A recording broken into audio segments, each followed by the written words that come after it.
All right. Good afternoon, everyone. Happy Wednesday. My name is Jorge Acosta Palmer, and I'm the director of the Statewide Training Initiative. Thank you for joining us here today for the third and final installment of our Wellness Wednesday series, real talk and insightful conversation about achieving and sustaining organizational emotional health and well-being. Before I introduce our speakers, I do want to go through a few housekeeping announcements. This webinar is being recorded. You will be receiving a copy of this recording via an email from, actually, in this case, it's from me. If it's not me, it's Zoom within 24 hours. If you don't see that email, I'm going to drop my email and contact info in the chat. You can just let me know. I'll make sure I get everything to you. This training is approved by the Florida Bar for CLE. We have one general credit and one mental health and wellness credit. I'll announce the CLE code towards the end of the panel, and I'll also drop in the chat. This information is also going to be included in the email that will go out. Closed captions are enabled for anybody who needs them. If you are having any issues with accessibility or the captions, you can reach out to me directly. This training is being co-hosted by PILS, or the Public Interest Law Section of the Florida Bar. If you're not familiar with PILS, I will drop a link on the chat as well, so you can visit their website and poke around. It's a pretty great organization, and they have a lot of great subject matter and operating working groups as well. So final pieces of housekeeping announcements are questions and answers. This is a panel, so we want to make it as interactive as possible. We're going to have a lot of great topics. You have multiple options to ask questions. You can go ahead and drop them in the chat. You can use the Q&A feature. One cool feature about the Q&A feature is that you can ask questions anonymously. If you can also send a message to the panelists and we'll just read out the question. So you have multiple options. Even towards the end, if you raise your hand, we may be able to bring you off mute if you prefer to speak out loud. So it is my pleasure to introduce our speakers today. I'm going to start with Jen McDowell. Jen is a licensed attorney turned culture champion, coach, and mediator. After nearly 20 years in corporate America, she now helps individuals and teams grow through communication and connection. Drawing on her legal expertise, heart-centered leadership, and mediation training, Jen empowers others to build trust, reconnect, and confidently navigate change. Our next panelist is Amy Johnston. Amy Johnston is a licensed clinician with expertise in mental health, trauma, and burnout. She has worked in Child Protective Services, inpatient mental health in Ireland, and as a medical social worker in Lurie Children's Hospital in Chicago. Since 2019, Amy has led the Urban Wellness Wellbeing at Work program, helping organizations prioritize employee mental health through well-being assessments and customized support. Specializing in burnout, grief, and trauma, Amy empowers teams to recognize stress, rebuild relationships, and foster a culture of trust and authenticity in the workplace. Amy co-founded the All Rise initiative with our next panelist, Ashley Franco. Ashley, in addition to being the co-founder of the All Rise initiative, is the co-founder of the Wise Mind Company, a global consulting firm dedicated to creating thriving workplace cultures. As an applied mindfulness and well-being specialist, speaker, and coach, Ashley helps leaders integrate science-backed skills into daily life to promote personal and organizational growth. After experiencing burnout as a Bay Street lawyer, she redefined success by studying positive psychology, neuroscience, and mindfulness. Today, the One Minds Company empowers thousands through online programs, in-person trainings, and keynotes, offering a powerful reminder that there is a wiser way to succeed in today's fast-paced world. So without further ado, I wish I could take all the credit for this great team of panelists that we have here today, but this credit really has to go to Alexis. Alexis is the one that put this great team together and recruited everybody. So today I am pleased to pass it over to my colleague and moderator, Alexis Alvarez Bertal. Alexis, the floor is yours. Thank you so much, Jorge. And I want to pause in this moment. And as the former director of statewide training, now, Jorge in that position, I just want to pause and just look at the participant list and see all those names of people that I've worked closely with in the legal aid community and say hi to all of you and let you know that I miss you. And I'm so glad that you all are still powering through and joining important trainings like this. And then I also want to say thank you so much to our panelists. This was carefully crafted to really bring you all in the legal aid community and really insightful and meaningful conversations about this important topic. So Amy, Jen, Ashley, thank you so much for being here and agreeing to do this for our legal aid community. So I'm going to open the floor and talk about a topic that I don't think I even knew about or heard about until recently, but the topic of psychological safety. And I say that because I think in a previous webinar as part of this series, we talked about how these conversations are coming up more, and it's becoming more frequent to be able to feel comfortable and able to talk about things like psychological safety compared to, back in the day where you didn't dare talk about your psychological safety in the courtroom or any of those things. So the first question being, psychological safety is an increasingly recognized as a vital asset to a healthy workplace. How would you define psychological safety in a legal environment or context? And why is it important, particularly in this field? I'll jump in on this one. I think psychological safety, and there's lots of different ways that people can define it and different ways to consider it. But for me, when I'm talking about it, it really is this idea that you can feel brave enough in your team, your organization, your workplace setting to ask questions, to question the status quo, to try new things, to take some calculated risks, to be innovative, right? So the idea that you can do those things without fearing that you're going to have negative repercussions, right? That you're going to get in trouble for asking a question or pointing something out or thinking outside the box. Because especially within the legal field, y'all's brains are your most powerful tool, right? And so being able to stretch and grow and be creative and be innovative and to come up with outside of the box solutions and to, problem solve in ways that are new and innovative, that can't happen without psychological safety. So when we're stuck in a place of status quo and this is the way we've always done things and don't step out of these very thick lines that we have drawn for us, then we lose the opportunity to use our brains in those ways that really bring us to the next level, right? So when you feel like if I make this suggestion, I might get laughed at, or if I question this strategy, I might be told to sit down and be quiet. That's the opposite of psychological safety. That's staying in your lane. When you have a space, a team, a leadership group, a mentor that tells you yeah, bring your ideas, let's see what happens. And if this doesn't work out, that's okay. It doesn't mean every new and innovative idea you have is going to be successful or even that people are going to run with it.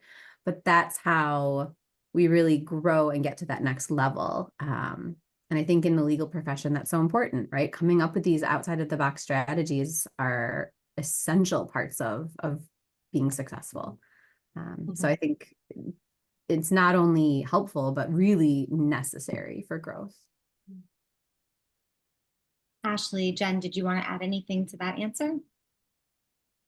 I might jump in. I think two ways that this really shows up for lawyers or ways to sort of assess if you have psychological safety, or do you feel comfortable asking for help or saying no possibly to a project. Because a hallmark of psychological safety is, as Amy said, you'll be able to speak up and share your perspective, know that it will be heard and respected. And at the end of the day, you may still have to do the project you're saying no to, but there will at least be some sort of dialogue that helps you assess what are your reservations? Is it a workload issue? Is it a capacity issue? Is it a lack of knowledge? Why is it? And how do you get the support that you need to move forward? So I think those are really, really good hallmarks of psychological safety is, do you feel comfortable asking for help or saying no, or like Amy said, raising your hand, things like that. Right, right. And what you're saying, it's somewhat a little off topic, but it made me think of a quote that I recently saw about bravery. It was something that said, bravery is funny because when you are actually doing it right, when you're being brave the right way, it actually feels like fear, even though it's brave. And so, going on what you are saying about creating the environment for this, I think that fear will always be a part of the human nature, right? When coming out and putting your ideas out there, But it's really, I guess, that organizational response, or the response of, it's their responsibility to allow you to express your fear, but then not validate it as fear, right? Well, I think also I was just teaching a workshop a couple of weeks ago, and we were talking about vulnerability at work and psychological safety. And one person in the workshop said, well, I don't think you should ever have to be vulnerable at work. You shouldn't be put in that position to be vulnerable. And someone else said, you know, actually, I think vulnerability at work is really important, because what it means to me is that space of discomfort before growth. Right. That vulnerability doesn't mean like bearing your inner soul. This is not group therapy, right? That's not what we mean by vulnerability. We mean getting into that place of discomfort, which means you're growing, you're developing, you're changing. And so how we even think about that in terms of psychological safety, if you have created a space for your team where psychological safety exists, then it might not even be fear. It's just discomfort. Right? When I'm bringing a new idea to my leadership team here, because we have a great sense of psychological safety, I'm not afraid of how they're going to react to it. I might feel a little nervous. I might feel some discomfort. I might feel some anticipation, but I don't have to be afraid, because I know that there's that baseline of safety for me that we've built up over time. So I think I would hope that people, when they truly feel safe in their environments, it's not that you don't feel that inner, I don't know how this is going to go, but you know that even if it's uncomfortable, you're safe. And so, and hopefully that's what that like safety net can provide. Yeah, I think that's so important. Two things that come up for me in hearing you say that. One, in response to the person who was like, I don't think you should ever sort of have to be vulnerable at work. I think that is important to acknowledge too, as we're building these spaces where honest conversations are hopefully happening and flowing more, that we also acknowledge that we want to create the kind of environment where vulnerability can flourish, but also that everyone knows that part of that sense of safety is that you don't have to ever just like, you don't have to share anything, right? So it is also, that is a piece of it, is to know that we're not going to then have to be vulnerable in the way that I think that person was referring to, where not everyone's comfortable, no matter what environment you're in, sharing their hard feelings. They may not even be comfortable sharing them with their family members, let alone their work colleagues. And so I think that is an important piece of it. And the other piece is that fear is this natural sort of experience, human experience. And I think what's really, and I was very like much led by fear most of my life, and high anxiety. So I would often make decisions based on what would move me away from the fear, right? I didn't want to feel it, so I'd go in the other direction.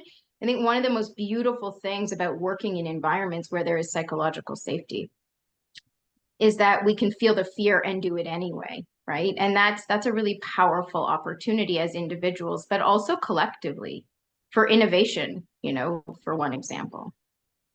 Absolutely. And before I pose my next question, I do want to remind the audience that we really want this to be an interactive conversation. So please feel free to drop any questions that you have into the Q&A or the chat. Jorge and I both will filter them and incorporate them in our conversation. Also, if it's a question you just don't feel comfortable typing and you need to maybe raise your hand and speak out loud, you can raise your hand. We can see that on the participant list and also get you involved to pose your question. So, you know, focusing on the title of this training and the organizational aspect of accomplishing these things, what are some practical steps that organizations can take to create an environment where employees feel comfortable speaking up, feel comfortable with discomfort, and without fear of negative consequences from colleagues, supervisors, from whomever they receive that negative feedback from or might be receiving it from? Yeah, it's such an important question. And I like to start with sort of identifying what tends to go on in the minds of individuals in these moments where there's something that they feel like they want to share that might be hard, whether consciously or otherwise. It's referred to as decision calculus, and I really love that term. When I heard it, I was like, I know exactly what that's talking about, because I can feel when I do that. And essentially what we tend to ask ourselves are two questions. Is it safe, which we've talked about, and is it worth it? So there will be a continuum for each, right? From a sense of fear to sense of safety, and then a sense of, let's say, apathy on the left of the continuum to worth it, right? It's a worthy endeavor to say something. So I just think it's really powerful to acknowledge that, because we can then, as leaders and as parts of communities and teams, just ask ourselves, okay, so when people are deciding whether they're going to speak up, they're going to be consciously or otherwise saying, is it safe and is it worth it? So what can I be doing to create a sense of safety, and what can I be doing to show them that it's worth it? So I always like to just lead with guiding questions for ourselves, because what comes from that will be different depending on the culture that you're working within and depending on the line of work. But then I also think about, so we want to be in that sweet spot. A speak up culture lives really in that sweet spot of high impact and high safety, right? High levels of impact and safety, where people feel that it'll be both impactful and safe to speak up. And when I think about what leads to that, first of all, I also want to say this is not a quick fix. If we're like, I just want to make sure I acknowledge that, right? We build this over time, because we have to show each other over time what we can expect the result to be, right? And so if we've been in a culture where we feel like it isn't safe to speak up, even if we're encouraged once, or even if a leader starts sharing things that are hard, we need time to facilitate, because trust ultimately is at the root of that. So when I think, though, about what are some ways that we can create that help foster that sweet spot, I think about 3 C words, really: compassion, connection. So building relationships with our colleagues, so that in those moments when things are hard, we have the kind of trust and understanding of each other that make people willing to actually speak up. And then curiosity. So this is a big one for me. And this is one of the most powerful tools, I think, for fostering psychological safety. And that's where we sort of replace judgment, right, with curiosity. So just having these open-ended, compassionate-led, curious questions where we're seeking to understand is a really powerful way, of helping someone feel heard when they do speak up, but also creating a culture where people feel like it's safe to do so. And as you were saying that, Ashley, I wrote down here, before you use the word trust, I was like, this sounds like trust, and you have to create and foster trust within your organization and your colleagues. And, I'm just like the woman of quotes today. I'm probably gonna get copyrighted here, but it's like, what is it? Trust takes forever to build and a second to break, right? 100%. And so when you were speaking, that made me think too, we're still navigating these hybrid work situations. Some people are fully remote, right? They don't even ever see their supervisors, their colleagues, or this and that. Are there any like tips or tricks or ways that in those sort of non-in-person settings that you can do that an organization can do what you're suggesting, to create that trust and create like that sense of like, I'm actually here with you, right? Mm-hmm. I think you are worth it. I'm not just telling you that via email. Yeah, I'm going to let Amy and Jen also pipe in here. So if you have anything coming to mind, I'll mention one thing and then I'll maybe pass the baton. So I just want to acknowledge that it is much harder. I think there are so many beautiful benefits to the hybrid work situation, and there are also shadow sides, as we say. And one of them is that it can feel more isolating. It can actually be more isolating, and as you say, harder to those moments when we're not all in the office together in those harder moments.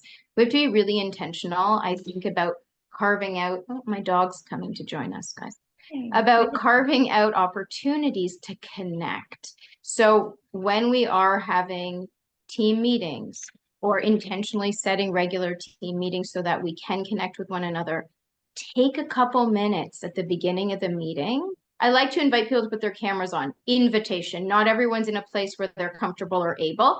Invitation, because it is lovely to see each other. There's a different energy when you can see each other. And then also just create an opportunity for conversation that's not work related. You know, whether you start with a gratitude or you start with asking how everybody's feeling in that moment. And it can take 5 minutes, but that is a really beautiful investment in people's like emotional bank account, relational bank account. I think a strategy that can be used in terms of like creating safety for dissent or creating safety for questions is if you're working on a team and there's a project or a decision or something going on, asking everyone around the table to share like a pro and a con about it, right? So because sometimes it can be really scary for if everyone at the table is agreeing with the leader saying like, yes, this is a great idea. This is the plan. This is what we'll do. It's really hard for that one person to be like, I'm not so sure about this, or like, here's an alternative idea, or like, maybe this might not be such a great way to go about it. So if you have everyone at the table give a balanced kind of opinion on it, then it's like, okay, I have to, because everyone, not have to, but like I'm invited to, it's safe to, we are all going to give like, what's really great about this proposal? What are some possible challenges? Or like, here's why I think this might work. Here's an alternative idea that could also work. And just giving people that space to hold both things at once and not be like the one person that's kind of like, oh, okay, I have this thing to say, but I'm afraid to say it. So I think that's an easy strategy that leaders can use to invite more healthy conflict, because I think there's this idea that conflict is like negative and angry and difficult and we should avoid conflict. And if you have a leader that's like, let's bring some conflict in a healthy, constructive way, that's how we can really get the best solution. Incredible, something that simple. And I can see the difference that it could make, because I myself would feel more comfortable providing, my opinion with the door open to do it. Right. Right. Jen, were you going to hop in? Yeah, I was. Amy, listening to you. So I'm going to throw something out that I've never actually tried in practice, but if someone does it, I want to know how it works. But like, Amy, as I was listening to you talk, it was reminding me of my criminal law professor in law school. So like, as lawyers, right, we are trained to be able to see both sides of the argument. And I had this criminal law professor. He was tall and lanky and like crazy white hair, and he'd kind of be pacing back and forth as he was engaging in the Socratic method with the student, and he would say, now argue against yourself, right? And so I think that's another invitation, right? It's like someone is like pitched their proposal and the prompt is, okay, now argue against yourself. And if you do it like animated, like my professor did, I would love to hear how it works. But again, I think sort of in creating that space, Amy, is what you were getting at, is creating that space for the dialogue and dissenting opinions is super important. The other thing that I was going to say around the remote teams is something that I talk about called like listening with your 5 senses. Just because we hear doesn't mean we know how to listen. And so really listening requires all of our senses. It requires an awareness of how we are responding to what we're hearing, especially if people have their videos off. Do you hear a shift in their tone? Do you hear something in their inflection? Can you hear the smile, right? Like when people are talking and they smile, you can hear the smile in their face, right? So like it's having that awareness and bringing all of that to the forefront and introducing that observation into the conversation, because that often opens the door for further dialogue. It can also be like, what do you know about this person that's going on, and how is that shifting their perspective or informing their perspective? So it's really this idea of listening with all of your senses that I think can be really valuable and intentional, again, which I think is Ashley or Amy, one of you talked about that, but when engaging with teams remotely. Yeah, absolutely. It's easy to check out, and you've got to challenge yourself to be checked into everything, especially when you have those barriers. Right. The next question, I mean, I think we really touched on the next question, so I can, briefly, it just about, what are those positive changes that you see in workplace settings when this type of these types of models are implemented? I think you really touched on it. It's people who are more confident, more innovation, more creativity. Anything else that you see when organizations really try to implement these strategies to promote psychological safety? Yeah. Okay. I think, oh, I'm sorry, Ashley, did you want No, to go ahead, Jen. Go ahead. Okay. I think for me, one of the other things, in addition to all of the benefits that you talked about, Alexis, is productivity. When there's psychological safety, there is generally a bump in productivity. I mean, I'm thinking about an instance where I was still practicing and I was leading a team post-merger.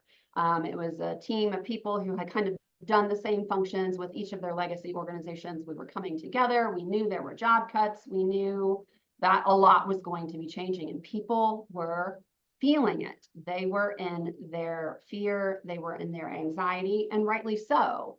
And they were really displeased with a lot of the changes that had already been made, how they had been communicated. And so people just kind of were wrangled, like they were upset about what was happening. And so, I think when you give people the permission to speak their piece, again, going back to that concept of feeling heard, having their positions respected and validated, can go a long way to helping people understand, like, this person understands where I'm coming from. They're going to give me a fair shake. It may not be an ideal outcome, but I know that they're going to not take the decisions lightly, and they're going to do as much as they can to soften the blow when something really awful happens, if it happens.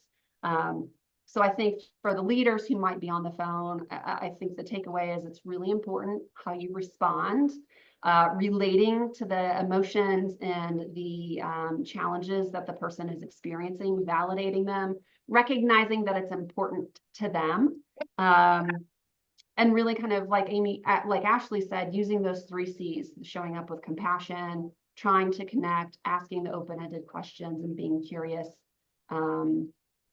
Yeah, and I think all of that can help with productivity, among other things. Ashley, were you going to say something? I have a very brief example where I was one of the lawyers on a team where the leader engaged in a practice that stayed with me for the last 15 years. And so I just want to share it because it's a powerful, simple example, I think. So I was working in-house at an organization, and I was on the legal team, and we were working on an international transaction, and it fell apart. So we were in Canada, the other organization was in Japan, and it fell apart for a variety of reasons, but many of them were on our side. And we were gathering to debrief, and it had been grueling. We had been working around the clock, weekends, and we were exhausted and depleted. And we had to have some tough conversations about what went on. But when we got into the boardroom, this still makes me emotional. The executive handed each one of us a note card, and it was sealed, and we opened it up, and it was a handwritten card that had identified something he appreciated about us on the deal. And we all started with that. We received that first, and then we went into the difficult conversations about what went on. That was one of the most productive, engaged, difficult conversations I've ever been a part of. And honestly, I would have followed that guy anywhere afterwards, anywhere. He went on to head up the CFL, the Canadian Football League. He left finance altogether, so I wasn't following him there. But in any event, I think it does create that simple decision he made to note what went well about each person, so that we then felt like our nervous systems were actually in a rest and digest place, so that we could even hear the difficult pieces, let alone engage in the conversation. So I wanted to share that. Absolutely. Thank you for sharing that. And, Amy, do you want to say anything before I chatterbox myself into what I'm thinking? Covered it so well. I think Ash's example just really highlights, if you're looking at what are the beneficial impacts of creating psychological safety, like retention, loyalty, people sticking around longer, from a business case point of view, and Jen talked about productivity, there are concrete reasons that this is important. We, as a mental health therapist, I'm people will feel better, and that's amazing. But from a business side, people stay, people are loyal, people will work harder for you when they feel cared about. And that was evidenced in Ashley's story there. Yep, that's a fantastic point. And, it's funny to think about, so you think about yourself as just the employee, then you think about, the organization, or you think of yourself as the lawyer or the employer, all these different roles that we play in our lives. And, a long time ago when I was practicing criminal defense, you know, I'd had to have tough conversations with people about what might happen to their future. And you have a lot of clients and you want to get out and you just want to go do what you need to do and get onto the case. And inevitably, the patience with the client in explaining, you know, and validating the good, you know, talking about the bad, that client ended up calling less, right? Because they got it when you talked to them. Or the client that you ran over and didn't explain anything or didn't approach it with kindness, they called you all the time, right? Because they didn't have a sense of safety with you as their advocate. And, you know, the same thing we talk about hotline and, you know, how hard it is. You have call after call after call. And, you know, we think, I don't have time for this. I don't have time for this. But in the background, not in the background, in the long term, it actually will save you the time, right? So I think those are all just fantastic, fantastic points. The next piece I want to move into to talk about is about emotional health, which, you know, it plays with psychological safety. I imagine you can't really have good emotional health if you don't have psychological safety. But also emotional health, I think, encompasses probably a lot more than just psychological safety. And we talk all the time as legal aid lawyers or people in the front lines or whatever you do that's extremely stressful. They're like, go to a wellness program, go to a spa day, take some yoga. I hate yoga. I'll tell you all right now. Yoga does not better. And so we constantly put it on the staff to say, you're in charge of your emotional health. You fix it, you do what you need to do. And is there a way that, you know, law firms, organizations can offer meaningful support to staff's emotional well-being beyond sort of wellness programs or just telling them to take what they need, right? That's it. It's like, take what you need without telling me what I can do. So I don't know if you all have an opinion on that, because I know that that's a common conversation in our world. Yeah, so I know Amy, Ashley, and I all have very strong opinions about this. So I can start. I'll try not to get too high on my soapbox here, but you know, a couple of things that I think have already been stated, but I'll sort of share them again or reaffirm them to level set, is that this is not a one-time single solution type of thing. And you know, there are studies around burnout that show that one of the big sources of burnout is systemic things that the individual person doesn't have the capacity to control or change. Things like workload and volume, and you know, the institutional systems, any sort of, you know, gender bias, racial bias that we may see in our work. And so, you know, I think for law firms, one of the things that definitely needs to change is reconsidering this attitude of this is how it's always been, so this is how it always needs to be. There's a lot of resistance to making changes at the higher institutional or organizational level that I think are really important to addressing some of the systemic sources of burnout. The other thing that I think is important, if I didn't say this, is that, you know, it's an ongoing thing. It's a continuing dialogue with their staff. It's a continuing conversation about how are we doing and making adjustments. And I think the last, perhaps, and most important piece is really easy, but often seems to be the thing that people miss the most, is that we are all still humans. And approaching each other as humans is probably the best place to start. So, and again, that requires the intentionality, that requires the ongoing effort, that requires the space to allow for differences of opinion, and to sort of look at how am I contributing to the problem. So, Ashley, Amy, I don't know if you've got more to offer. Yeah, I love what you shared, Jen, all of it. And you're absolutely right. We have some very strong feelings about this because unintentionally, some well-being efforts actually negatively impact individuals and add stress. And so oftentimes it's when we are made to feel like it's all on us, even when it's being supported financially or otherwise by our organizations. What I wanted to say is the first piece that I would love to see is that we stop seeing well-being as something distinct from lawyering, distinct from leading, distinct from anything, and that we actually start to view it as a component of all of those things. So the integration of well-being into all of the things that we're doing, I think we will see a lot of sustainable positive change when we start to not see it as like a yoga practice or these other things that we do.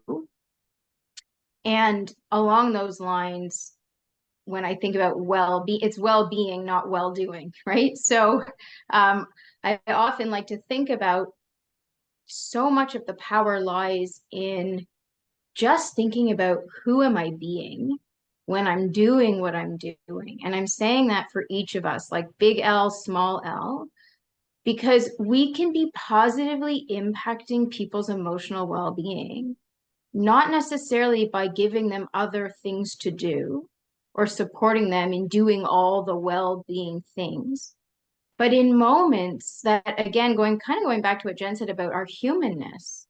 What do we need to thrive and be well as humans? We have certain basic needs, right? Like we want to be seen, we want to be heard, we want to know that we belong, right? What helps with that? Are you present when you're speaking with people? Again, are you curious? Are you able to lead in your lawyering with a compassionate heart? All of those things, can we integrate an awareness of well-being into our feedback processes? So Amy and I actually got to speak on that very topic, the intersection of feedback and well-being at the NALP conference this past year. Powerful opportunities in the day-to-day of our practice, like feedback, where we can start to integrate the curiosity, the care, the compassion into that process. And in those moments, begin to help facilitate emotional well-being. And I think this is an unpopular opinion sometimes, especially with firms and organizations, but we also have to be realistic about our capacity. And realistic about our team's capacity. And I think a lot of times in law and in other sort of high stress but high reward fields, and I know that legal aid is not high reward in the same way that a lot of firms are, but there's this expectation of like, you work 100 hours a week because that's the job. And I think as an industry, there has to be a look at what is really like a realistic capacity for people to be well and work at that level, because I don't know that there's well-being. I know that there isn't well-being if you're working 100 hours a week. Like there's just not. So I do think too, there has to be some shift in how we look at, you can have the great conversations, you can be a supportive boss, you can have space for psychological safety, but if people don't have enough time to like eat, sleep, and play with their kids, then the rest of it's not enough. So I think we do have to look at that baseline of people as humans who need more than just work. If you go back to like when people unionized during the Industrial Revolution and all those kind of things, like, 8 hours for work, 8 hours for sleep, and 8 hours for whatever you want was sort of the mantra. And that's not what I think most jobs in the legal field look like. So I think there's a perspective shift there of like, what do I need in order to be well? And some people don't need 8 hours to do whatever they want and 8 hours of sleep for wellness. That's fine. But what do you need? And if the role that you're in is never going to allow you to do that, then that's a you thing also of thinking like, do I want to make a change, right? Like at what point do I need to recognize that this job or this role or this environment is not going to match up with what I need for well-being? I worked in a hospital system for 6 years where I was working really long hours, really stressful conditions, lots of trauma. I had 2 little kids at home. I loved my job. And I loved the place my career was going in that, but I also knew that it was never going to give me the amount of emotional or like actual time and space to be the type of parent I wanted to be. And I had to make a choice to not do that work anymore. So I think that's a hard one too. It's like when we have to look at ourselves and say, what do I need personally, individually for wellness? And is this role, is this industry, is this job going to give that to me? And what are the trade-offs? If I want to make X amount of dollars, that probably means I need to work X amount of hours. If I want more time with my kids and my family, I may have to adjust my expectation for what my lifestyle looks like. And that's going to be different for everyone. Yeah, there's actually a question in the chat that I think might be a good add-on here. It's the question about sort of change fatigue and how to tackle this concept of when there is a lot of constant organizational change happening and like you just want to say, get me off the freaking bus. And I think, Amy, your example that you gave is probably a really good one. I've seen this with a lot of organizations, both, when I was practicing and in the work that I do now. And I think we are in an unfortunate position where organizations are being forced to change as a result of internal and external factors, COVID, political divisiveness, you name it. We have lots of external pressures on organizations, cost cutting, things like that. And a need to be agile and to meet our customers where they are and to continue to meet their needs in the most superior ways that we can. And when you feel like you are a passenger on the bus and don't have the wheel, right, it can lead to a lot of feelings of helplessness, hopelessness, just kind of like I said, get me off the freaking bus. But Amy, your example was a really good way to illustrate choice, the power of choice and control. Because in your situation, the choice was, I can leave this job. I realize that may not be a solution for people on this call, but there are other choices, and it goes also to what do I need? Do I need more information to help me navigate this change? Do I need my boss to give me a timeline for when things will be happening? Do I need a space to ask questions? Do I need someone to just say, yeah, this is scary and I am exhausted too? And so I don't know if that necessarily helps or addresses the question that was asked, but those are certainly some things that I think are really important to bear in mind when you are just tired of all of the change. And I think like you were saying, Jen, like a timeline is helpful. Is this a temporary, like whirlwind time in an organization where, yes, we're going through a lot of changes, but like at the end of all this upheaval, the hope and the plan is that it settles? Or is it the type of industry or organization or setting where change is constant and that's a feature of the role or the organization, and that you need to be able to constantly manage change if you're going to stay in this job, right? There are places where things are never steady. They're always going to be this way. It's part of how this work is. And it's like, how do we resource ourselves better to be able to tolerate that? Or is it like, we just need to get through this rough period because generally speaking, there is stability here, but we're in a rough period. And so those two things may feel really different. If it's like, let's get through this year of turmoil, or this is a place that has constant change as part of the fabric of what it is. I think it's also really powerful to be able to, like this individual named, to bring it up and to be able to, again, there has to be psychological safety, but so often you think you're alone and like everyone's just head down and going through it, and everyone seems to, the perception is, be able to navigate it, and you're like treading water and feeling like the water is starting to get up your nose and in your mouth and you can barely do it anymore. But in actual fact, everyone else is feeling, other people are feeling the same way. So I think these simple things like being able to name it, we know from one of my favorite mindfulness teachers, John Kabat-Zinn, that name it to tame it. So when we name how we're feeling, it does create a greater sense of, I don't want to say control over it, but it just it centers it a little bit more, and it helps us calm, right? Helps us tame that experience. It also can help us connect with others, right? So sometimes it's just knowing we're not alone can help. And then Amy and Jen were talking about, control and the importance of being at choice. And there is a practice. It's simple around that, which is just like what can, in those moments, literally asking yourself, again, I love guiding questions because the answers are different for each of us. So it's like harder to tell people. It's more the questions that help us tap into our wisdom. So the question would be, in this moment, what can I control? And what that will do is help you tap into your wisdom center and reorient the mind away from all the bits of change that are really fear inducing, that uncertainty, that lack of control, and help us orient towards what we can control.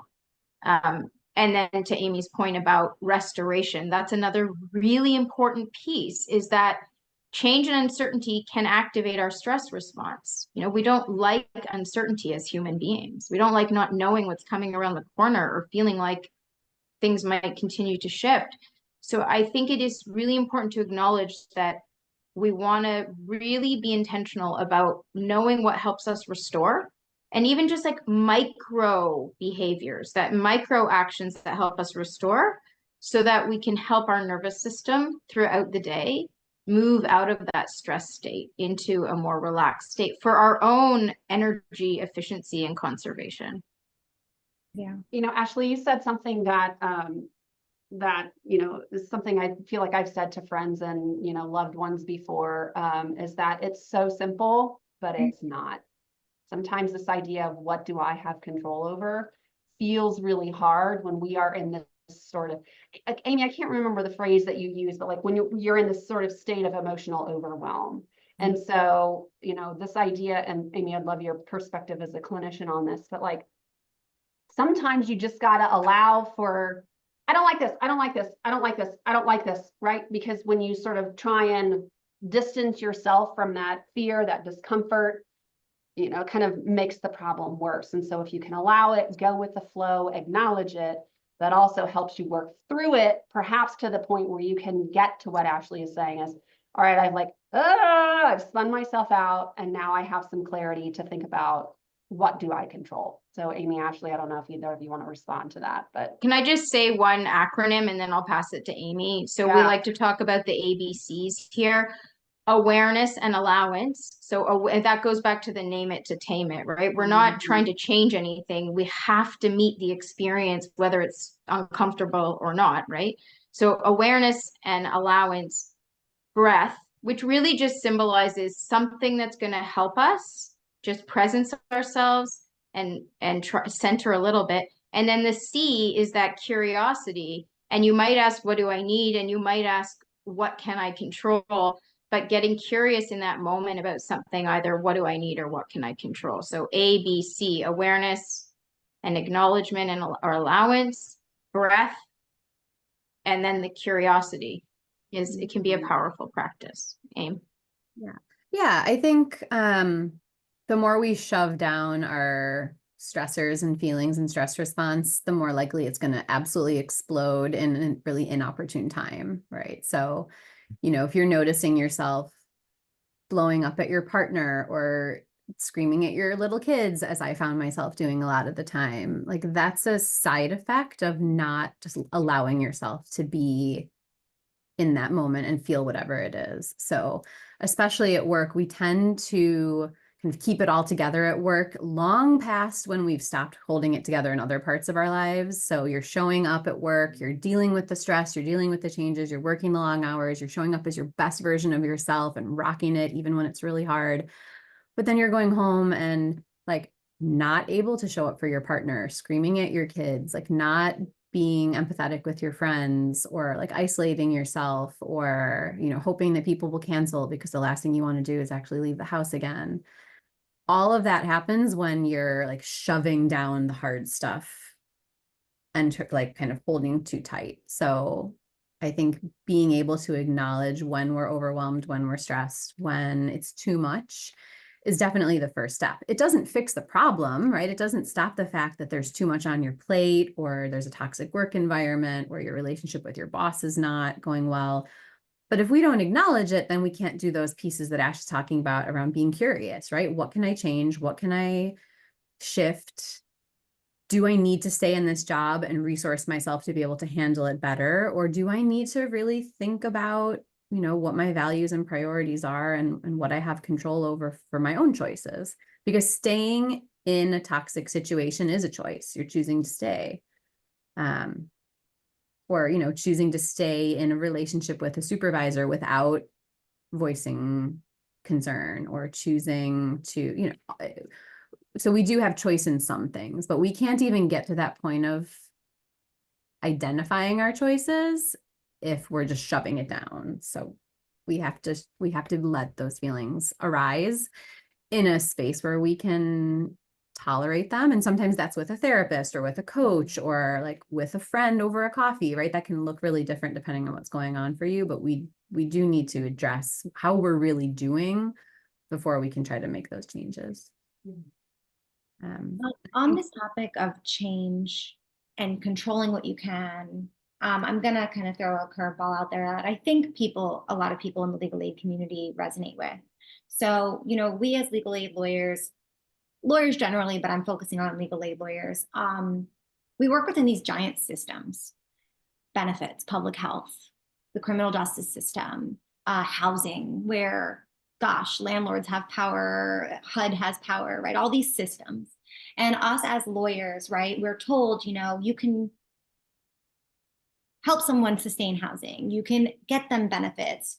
And I always, and I'm sorry, everyone, I come from my criminal defense background, like, we can take this to trial and you can be released. I can get you out of jail, right? And it's hard to identify what we can and cannot control when we're told, or we're conditioned. I'm not told, but we are conditioned to think like we have this power, limited power, whatever it is, as lawyers, to help. Hotline calls. I could be the one that got you to report. I could be the one that got you out of this, right? When really it's the combination of the system pressing you down, where you, and so you think you can control things that you can't control, but you don't know you can't control them, because sometimes you can, sometimes you win, sometimes you do, and other times you don't. And when you do win, you want to keep going, and when you don't, you want to give up. And so a long-winded sort of, I don't know what the question is, but I have been there as a lawyer on the front lines, one day thinking I can change the world, one day knowing I can only do what I can do, and sometimes wondering I have no idea what I can control or not in this role that I have. Is there anything that you can add to that? Because I really do think there are probably folks out there that resonate with this, because we're all very passionate about the people and we want to help people, and we think we can, but we often can't, but then we can. In our first workshop in this series, I talked about like indicators of trauma response, and those come from a book called Trauma Stewardship. And I really recommend anybody working in legal aid have a look at this book. It's fantastic. But one of the indicators of trauma exposure is this grandiosity, right? This sense of like, I could make the difference. I could be the person that makes the change. I have this power. And it's sometimes true, right? It's like the psychological thing that keeps you putting money into a slot machine, because sometimes you win. Mm-hmm.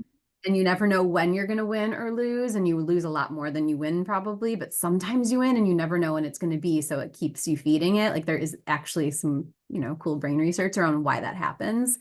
But that sense of grandiosity of like, I need to take this all on because maybe I could be the one that makes a difference. If you can think about it and frame it as a trauma response, it can really help you to slow down in that, right? That like, oh, my like drive to do everything and go beyond and like make every single effort possible because maybe I am the one that can fix this problem or motivate someone to make a change or fix their life in some way.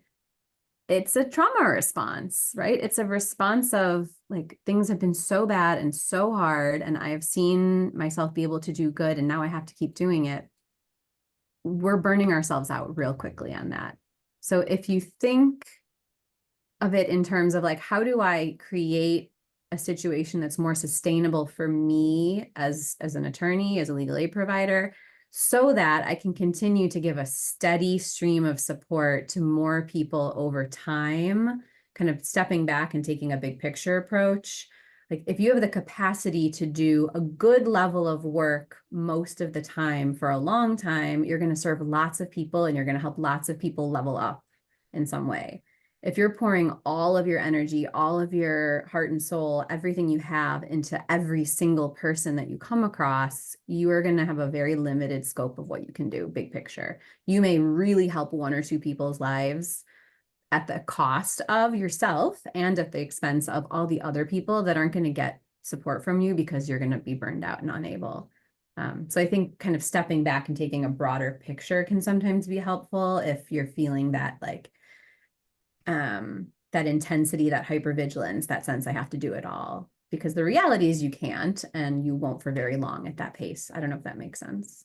Yeah, absolutely, it does. And I know a question came into the chat sort of on this conversation of high functioning depression, right? When you're somebody who is so highly function and, you know, battling with all of the things that you are describing.